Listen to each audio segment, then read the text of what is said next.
নমস্কার, ঈশান Bangla prime time সংবাদে সবাইকে স্বাগত জানাচ্ছি। সঙ্গে রয়েছে আমি সিদ্ধার্থ। বিস্তারিত সংবাদে যাওয়ার আগে দেখে নেব আজকের প্রাইম টাইম শিরোনাম।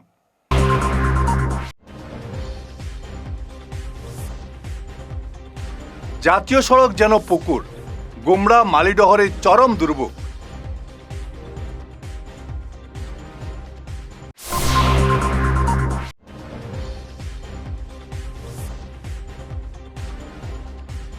কোটি টাকার বাঁধেও ভাঙন, মধুরাঘাটে ভিটেমাটি হারানোর আতঙ্কে বাসিন্দারা।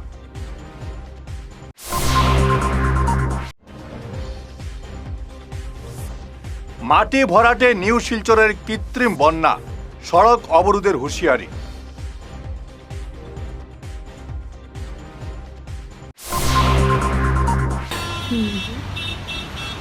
আরে সোমা, তুই এখানে কি করছিস? আরে রিনাদি, ভালো হয়েছে। শোনো না, বাবারই মেডিসিনটা না আমি কোথাও খুঁজে পাচ্ছি না। কি করা যায় বলো তো? তুই মেডিকেলায় গিয়ে দেখেছিস? মেডিকাটা মানে ওই অম্বিকাপট্টি ইসকন মন্দিরের পাশে? হ্যাঁ। কিন্তু ওটা তো অনেক দূরে হয়ে যায় গো। তাতে কি হয়েছে? প্রায় সব ডাক্তারের প্রেসক্রিপশনের মেডিসিন মেডিকেলায় পাওয়া যায়। তাই নাকি? হ্যাঁ, তবে শুন, তুই যাবার আগে ওদের মেডিসিন এনকোয়ারি সেকশনে একটা ফোন কিংবা হোয়াটসঅ্যাপ করে নিবি, ব্যাস হয়ে যাবে। থ্যাংক ইউ রিনাদি, থ্যাংক ইউ সো মাচ। আরে। তুমি আমাকে নাম্বারটা এখনই হোয়াটসঅ্যাপ করে দাও প্লিজ। হ্যাঁ হ্যাঁ, দিচ্ছি।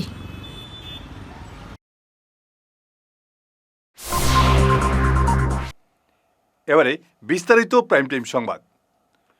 ৬ নম্বর জাতীয় সড়কের গুমরা মালিডহর অংশ এখন যেন কবি যুগেন্দ্রনাথ সরকারের মজার দেশ। পুরো রাস্তা জুড়ে তৈরি হয়েছে বিশালাকার সব গর্ত, যা দেখে রাস্তা নাকি পুকুর চেনা দেয়। এই মরণ ফাঁদের উপর দিয়ে প্রতিদিন ঝুঁকি নিয়ে চলছে যাত্রীবাহী গাড়ি এবং দূরপাল্লার লরি। যে কোনো মুহূর্তে বড়সড় দুর্ঘটনা ঘটে যোগাযোগ সম্পূর্ণ বিচ্ছিন্ন হওয়ার আশঙ্কায় ক্ষুব্ধ স্থানীয় বাসিন্দারা। কোটি কোটি টাকা খরচ হলেও মধুরাঘাটে নদী ভাঙনে ঘর বাড়ি ধসে পড়ছে। বর্ষা আসতেই চরম আতঙ্কে দিন কাটছে অসহায় মানুষের। ভিটে মাটি হারাতে বসা এই বাসিন্দাদের এখন একটাই আর্জি, অবিলম্বে যেন স্থায়ী ব্যবস্থা নেওয়া হয়। বিস্তারিত দেখুন আমাদের প্রতিনিধি কুন্তলকুড়ির রিপোর্টে। নমস্কার, আমি ঈশান বাংলা থেকে কুন্তলপুরি। আজকে রয়েছি আমি মধুরাঘাট এলাকায়, যেটা একদম শহরের পার্শ্ববর্তী এলাকা, এবং আমরা অতীতেও অনেকবার আপনাদের কাছে তুলে ধরেছি যে ভাঙ্গনে ভয়াবহ ভাঙ্গন, বরাকে রাক্ষুসে ভাঙ্গনের যে বেহাল অবস্থা। আর আজকে একটি পরিবার প্রায় অসহায়, এতই অসহায় যে আপনারা দেখলে বিশ্বাস করতে পারবেন না। বর্তমানে বরাকে ভাঙ্গনে এমন ফাটল দিয়েছে যে ওই পরিবারের পুরো বাড়ির ঘরটাই একদম ধসে গিয়েছে। একটু আমি আমার যে সহযোগী ক্যামেরা পার্সন রয়েছে ওকে বলবো আমার সাথে আসার জন্য। এই ঘরের যে বেহাল দশা, ভাঙ্গন যে ভয়াবহ রূপ নিয়েছে, আপনারা নিজেই দেখুন যে বাস্তব কি অবস্থা রয়েছে।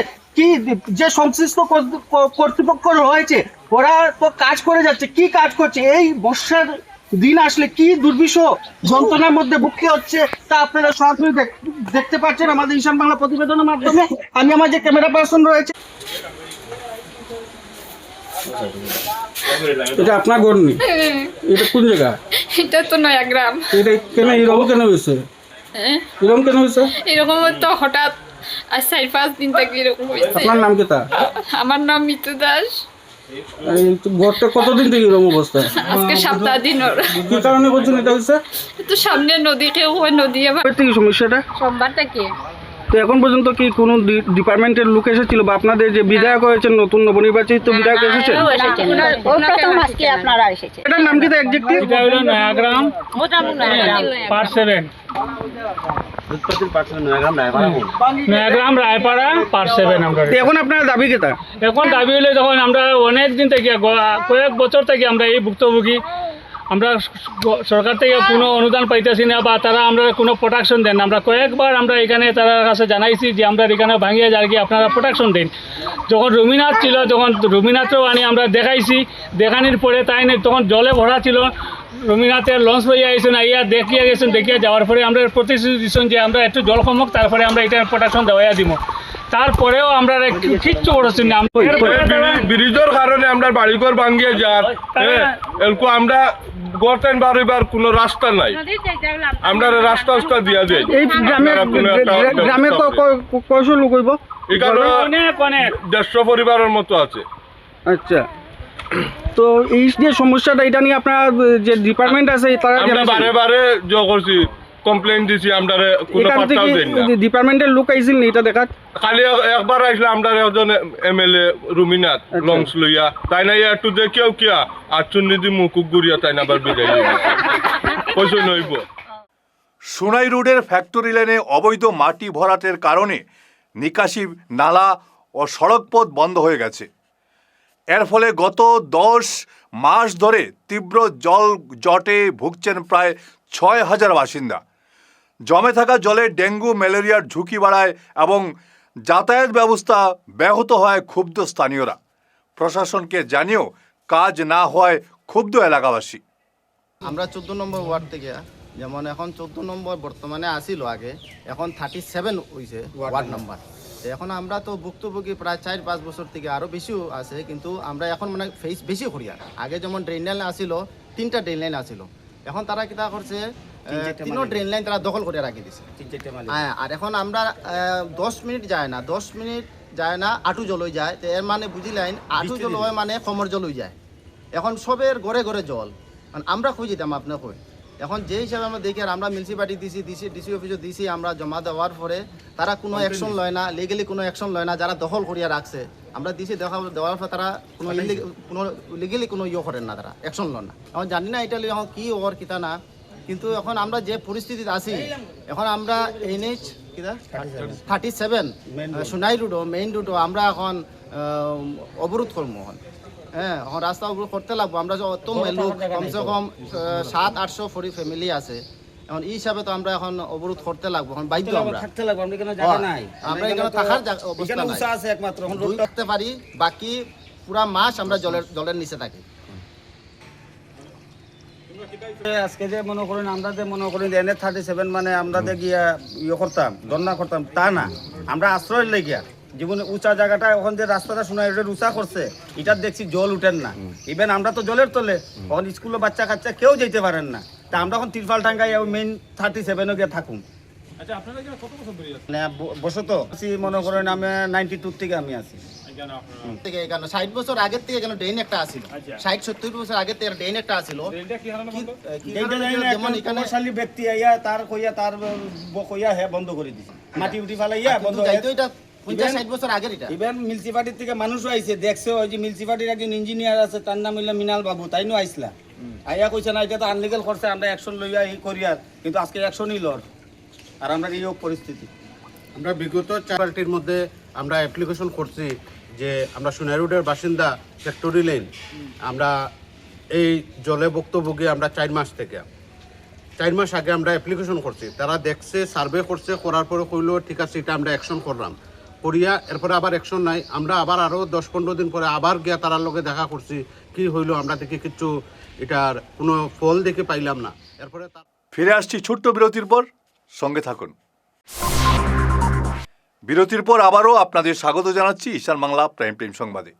শ্রীভূমির লঙ্গাই আউটপোস্ট থেকে মাত্র 100 মিটার দূরে গতরাতে 3টি দোকানের চাল কেটে প্রায় 3 লক্ষ টাকার সামগ্রী লুটে নিয়ে যায় দুষ্কৃতীরা।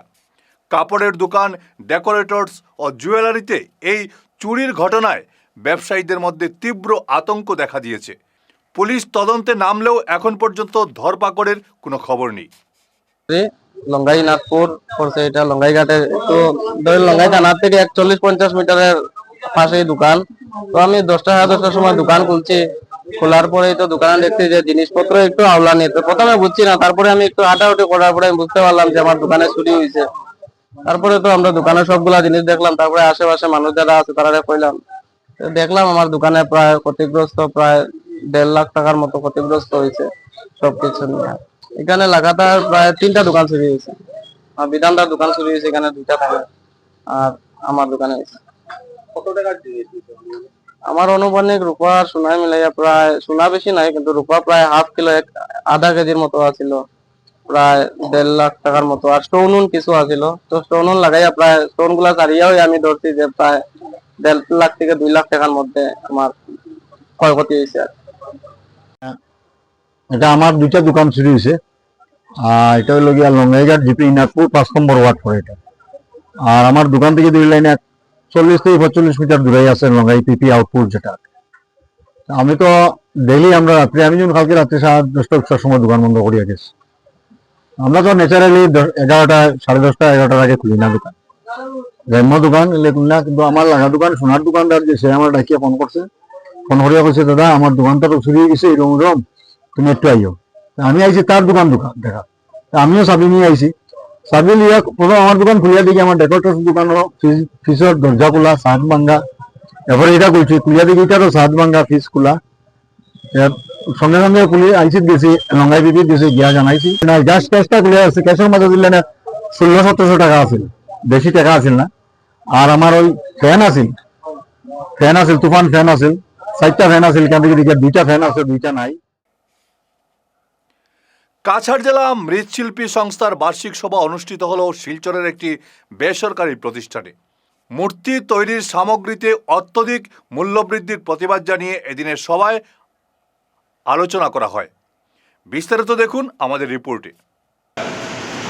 আমি কাছাড় জেলা মৃৎশিল্পী সমিতির সম্পাদক গোপাল পাল।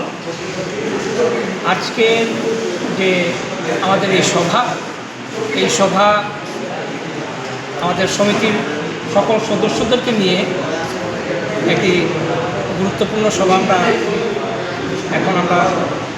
করছি। করার উদ্দেশ্য হচ্ছে মূল্যবৃদ্ধি, যেভাবে জিনিসপত্রের দাম বাড়ছে,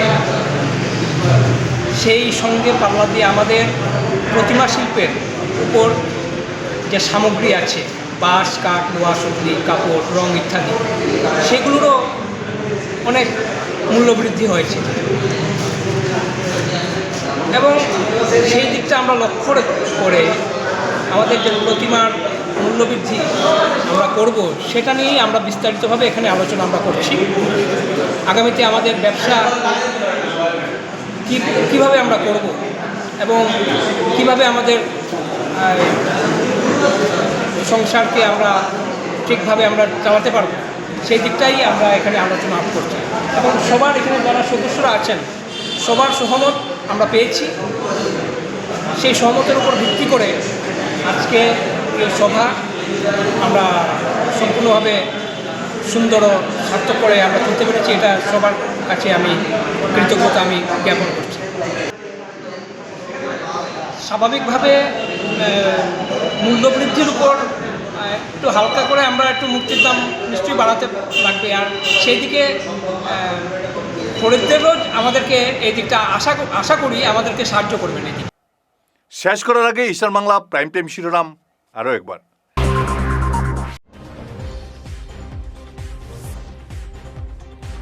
জাতীয় সড়ক যেন পুকুর, গুমরা মালিডহরে চরম দুর্ভোগ।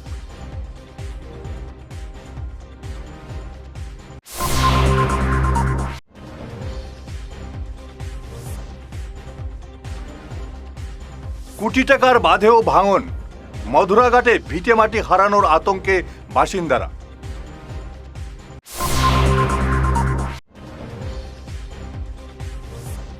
মাটি ভরাটে নিউ শিলচরের কৃত্রিম বন্যা, সড়ক অবরোধের হুঁশিয়ারি।